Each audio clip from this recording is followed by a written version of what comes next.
Hello friends, welcome to home food recipes. આજે આપણે બનાવશું સુરતના ફેમસ ખાવસા. આ ખાવસા તમને સુરતમાં, ખાસ કરીને રાંદેરમાં, દરેક જગ્યાએ ખાવા મળી જશે. આ ખાવસા બનાવવા એકદમ સરળ છે અને અત્યારે લોકડાઉન ચાલી રહ્યું છે. એવામાં જો તમને ખાવસા ખાવાનું મન કરે ત્યારે તમે આ રેસીપી ચોક્કસ ટ્રાય કરજો. પરફેક્ટ માપ સાથે આજે આપણે એને બનાવવાનું જોઈશું, જેથી જો તમે પહેલાં ક્યારેય આ ખાવસા ના બનાવ્યા હોય તો પણ એ તમારાથી પરફેક્ટ જ બનશે. તો ચલો એને બનાવવાનું શરૂ કરીએ. સૌથી પહેલાં એક સોસપેનમાં મેં 250 ml વાળા 2 કપ એટલે કે 500 ml પાણી ગરમ કરવા મૂકી દીધું છે. પાણી સરસ રીતે ઉકળી જાય ત્યારે એની અંદર 1/4 ટીસ્પૂન મીઠું અને અડધી ચમચી તેલ નાખી દઈશું. સરસ રીતે મિક્સ કરીને આપણે એની અંદર નૂડલ્સ ઉમેરવાના છે. અહીંયા મેં 30 ગ્રામ જેટલા હક્કા નૂડલ્સ લીધા છે. નૂડલ્સ આપણે વધારે નથી લેવાના અને નૂડલ્સ એડ કર્યા પછી આપણે 4 થી 5 મિનિટ માટે એને બોઇલ કરવાના છે મીડિયમ ફ્લેમ ઉપર.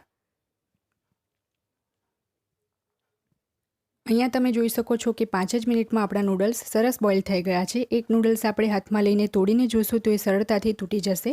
હવે આપણે ગેસની ફ્લેમ બંધ કરી દઈશું અને અહીંયા એક બાઉલ મૂકી દઈશું. એની ઉપર મેં એક સ્ટ્રેનર મૂકી દીધું છે. એમાં આપણે બધા જ નૂડલ્સને ચાળી લેવાના છે અને નૂડલ્સને ચાળ્યા પછી આપણે તરત જ એની ઉપર ઠંડુ પાણી નાખી દઈશું.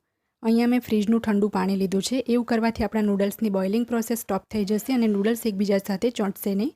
તો ઠંડા પાણી નાખ્યા પછી અડધી ચમચી તેલ નાખીને આપણે આ રીતે એને હાથથી જ મિક્સ કરી લઈશું. તો એક નૂડલ્સ આપણો અલગ અલગ રહેશે, ચોંટશે નહીં. હવે આપણે પાપડી બનાવવા માટે લોટ બાંધી લઈશું. તો આ બાઉલમાં આપણે 1/4 કપ એટલે કે 3/4 કપ મેંદો એડ કર્યો છે. મેંદો અહીંયા મેં ચાળીને જ લીધો છે. 1/4 ટીસ્પૂન એમાં મીઠું નાખીશું. 1 મોટી ચમચી તેલ નાખીશું અને હવે આપણે થોડું થોડું પાણી નાખીને મીડિયમ સોફ્ટ લોટ બાંધવાનો છે. પાણી અહીંયા મેં રૂમ ટેમ્પરેચરનું જ લીધું છે. તો 1/3 કપ પાણી મેં લીધું હતું, એમાંથી અડધું જ પાણી યુઝ થયું છે. આટલામાં જ આપણો લોટ બંધાઈ જશે. તો અહીંયા તમે જોઈ શકો છો કે મીડિયમ સોફ્ટ મેં લોટ બાંધ્યો છે. લોટ વધારે કઠણ કે વધારે સોફ્ટ ના હોવો જોઈએ. હવે આને ઢાંકીને રેસ્ટ આપી દઈએ. હવે એક મિક્સર જારમાં આપણે 1 કપ નારિયેળ ઉમેરવાનું છે. ગ્રામમાં 115 ગ્રામ જેટલું આ નારિયેળ છે. નારિયેળને તોડ્યા પછી એની પાછળની બ્રાઉન સ્કિન કાઢી દીધી હતી અને એને મેં આ રીતના નાના ટુકડામાં સમારી લીધું હતું. હવે આની અંદર આપણે 250 ml એટલે કે 1 કપ પાણી ઉમેરીશું અને હવે આને આપણે પીસીને પેસ્ટ બનાવી લઈશું. અહીંયા તમે જોઈ શકો છો કે નારિયેળને પીસીને મેં પેસ્ટ બનાવી લીધી છે. હવે આપણે એને ગાળવાનું છે. તો એક સોસ પેનની ઉપર મેં એક ગરણી મૂકી દીધી છે. એની ઉપર આપણે કોટનનું આ રીતનું પતલું કપડું પાથરી દઈશું અને બધી જ નારિયેળની પેસ્ટ આપણે આની અંદર ઉમેરી દેવાની છે. અડધો કપ પાણી આપણે મિક્સર જારમાં એડ કરીશું અને એને પણ આપણે આની અંદર જ એડ કરીને ગાળી લઈશું. મતલબ કે ટોટલ 375 ml પાણી યુઝ થયું છે. હવે કપડાને આપણે ચારે બાજુથી પકડીને સરસ રીતે દબાવીને નારિયેળનું બધું જ દૂધ કાઢી લેવાનું છે અને આનાથી પતલું આપણે હવે આને નથી કરવાનું. તો આનાથી વધારે પાણી પણ નથી ઉમેરવાનું. તો અહીંયા તમે જોઈ શકો છો કે આપણું નારિયેળનું દૂધ તો બની ગયું છે. હવે આમાંથી કઢી બનાવવા માટે આપણે અડધી મોટી ચમચી એટલે કે 1/2 ટેબલ સ્પૂન બેસન એડ કરવાનું છે. તો થોડુંક નારિયેળનું દૂધ બેસનમાં આ રીતે ઉમેરીને એની પેસ્ટ બનાવીને જો આપણે એડ કરીશું તો કઢીમાં ગાંઠ નહીં પડે. હવે આપણે આની અંદર 1 મોટી ચમચી આદુ, લસણ અને લીલા મરચાંની પેસ્ટ ઉમેરીશું અને આ પેસ્ટ આપણે ફ્રેશ જ યુઝ કરવાની છે. હવે કઢીને ઉકળવા માટે મેં ગેસ ઉપર મૂકી દીધી છે. એની અંદર આપણે સ્વાદ મુજબ મીઠું નાખવાનું છે. તો અહીંયા હું આની અંદર 1/4 ચમચી જેટલું મીઠું એડ કરું છું અને મીડિયમ ફ્લેમ પર આપણે આને એક ઉભરો આવે ત્યાં સુધી બોઇલ થવા દઈશું. તો અહીંયા તમે જોઈ શકો છો કે કઢીમાં સરસ ઉભરો આવી રહ્યો છે. જ્યારે આ રીતે ઉભરો આવતો હોય ત્યારે પણ આપણે કઢીને વચ્ચે વચ્ચે હલાવવાનું ભૂલવાનું નથી, જેથી આપણું નારિયેળનું દૂધ ફાટે નહીં. હવે આપણે ગેસ બંધ કરી દઈશું. 2 થી 3 જ મિનિટ એને ઉકાળવાનું છે. તો એટલા વખતમાં આપણો લોટ પણ સરસ સેટ થઈ ગયો છે. એકવાર આપણે લોટને સારી રીતે મસળી લઈએ અને લોટને મસળ્યા પછી આપણે એમાંથી મીડિયમ સાઇઝના 2 થી 3 લુવા તૈયાર કરી દઈશું. હવે એક પાટલીની ઉપર લુવો મૂકીને આપણે એકદમ પતલી અને મોટી રોટલી વણી લેવાની છે. સૂકો લોટ લેવાની જરૂર નથી, એમાં જ વણાઈ જશે. તો તમે જોઈ શકો છો અહીંયા મેં એકદમ પતલી અને મોટી સાઇઝની રોટલી વણી લીધી છે. હવે એક ચપ્પુની મદદથી આપણે એને કટ કરી લઈશું. તો જે રીતે તમે વિડીયોમાં જોઈ રહ્યા છો એ રીતે આપણે એને કટ કરવાનું છે. જો તમારી પાસે સમોસાની કે સ્પ્રિંગ રોલની પટ્ટી હોય તો તમારે પાપડી બનાવવાની જરૂર નથી, એને જ ફ્રાય કરીને તમે યુઝ કરી શકો છો. તો એક કાંટા ચમચીની મદદથી આપણે આ રીતે એને પ્રિક કરી લઈશું, જેથી તેલમાં જઈને પાપડી ફૂલે નહીં. તેલ પણ મેં પહેલેથી જ ગરમ કરવા મૂકી દીધું હતું. જ્યારે તેલ સરસ રીતે ગરમ થઈ જાય ત્યારે આપણે જે પાપડી બનાવી હતી એ તેલમાં એડ કરવાની છે. સ્લો ટુ મીડિયમ ફ્લેમ ઉપર આપણે આ પાપડીને ગોલ્ડન બ્રાઉન થાય ત્યાં સુધી ફ્રાય કરવાની છે. તો એક વખતમાં કડાઈમાં જેટલી પાપડી આવે એટલી આપણે એડ કરીશું અને બાકીની હું બીજા બેચમાં ફ્રાય કરીશ. તો પાપડીને વચ્ચે વચ્ચે આપણે જારાની મદદથી હલાવતા રહેવાનું છે અને ફ્રાય કરી લઈશું.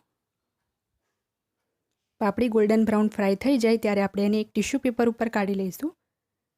તો જારાને આપણે કડાઈની ઉપર આ રીતે ટેપ કરી લઈશું જેથી જે એક્સેસ વધારાનું તેલ હોય એ કડાઈમાં જ પડી જાય.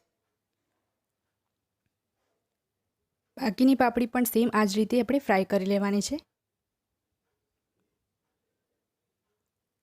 હવે અહીંયા એક નાના તડકા પેનમાં મેં 2 ચમચી તેલ નાખીને એમાં થોડીક લસણની કળીને વચ્ચેથી સ્લિટ કરીને ફ્રાય કરવા માટે મૂકી છે.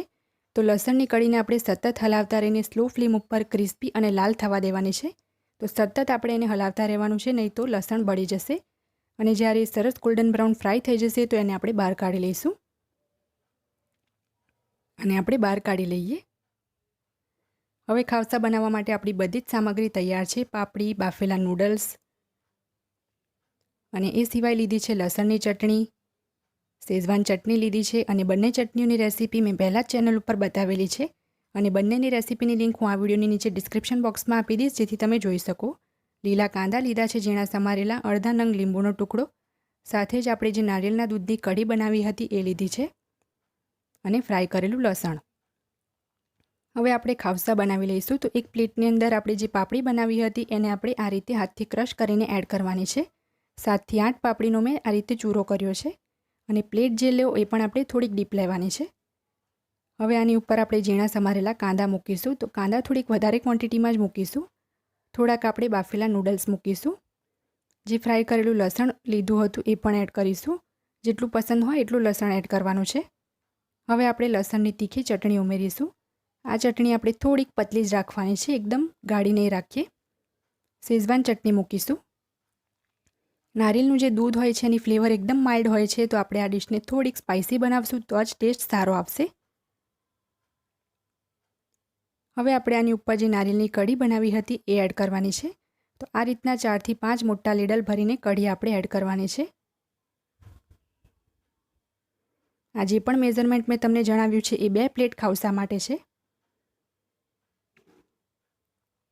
હવે આની ઉપર ફરીથી ગાર્નિશ માટે લીલા કાંદા મૂકીશું. આની અંદર લીલા ધાણાનો યુઝ નથી થતો.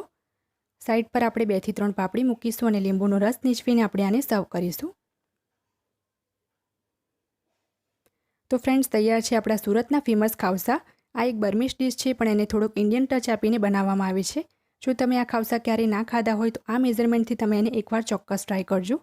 જો તમને મારી આજની આ રેસીપી પસંદ આવી હોય તો મારા વિડીયોને લાઇક અને શેર કરી ચેનલને સબસ્ક્રાઇબ કરવાનું ના ભૂલતા.